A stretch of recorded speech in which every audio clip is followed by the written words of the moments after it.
Your spine is composed of individual bones called vertebrae. Your vertebrae form a protective tunnel called the spinal canal, which surrounds the spinal cord as it travels down the length of your spine. On each side of the spinal cord, spinal nerves exit the spinal canal through small bony channels called neural foramina. Cervical spinal nerves travel through your neck, shoulders, and arms. Between your skull and your rib cage are 7 vertebrae that make up your cervical spine. Flexible pads, known as intervertebral discs, provide a cushion between your vertebrae for the range of movements your head and neck make every day.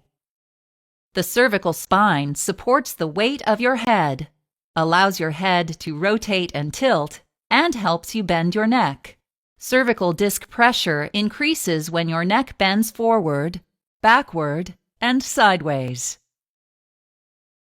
Intervertebral discs consist of a tough outer ring of tissue called the annulus fibrosus and a soft jelly-like center called the nucleus pulposus.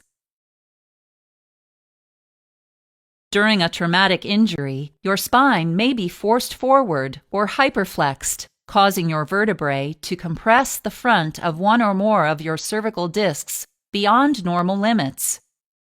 Hyperflexion of the neck is a common cause of cervical injury that occurs in motor vehicle accidents and some sports. As a result, your jelly-like nucleus pulposus is pushed backward into your annulus fibrosus, thinning your annulus and causing small tears.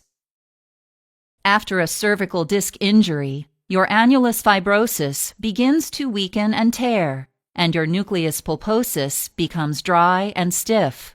Over time, these changes make your disc susceptible to further injury.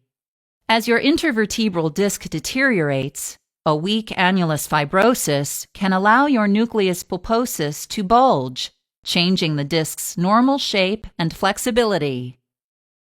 Depending on its size and location, the bulge may push on or impinge one of your spinal nerves or your spinal cord, causing pain and inflammation.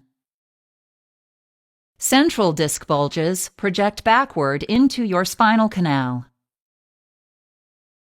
Lateral disc bulges push into your neural foramen. Severe cervical disc injuries can tear open your annulus fibrosus. Pressure from your vertebrae may force the nucleus pulposus out of the torn annulus, causing a disc herniation.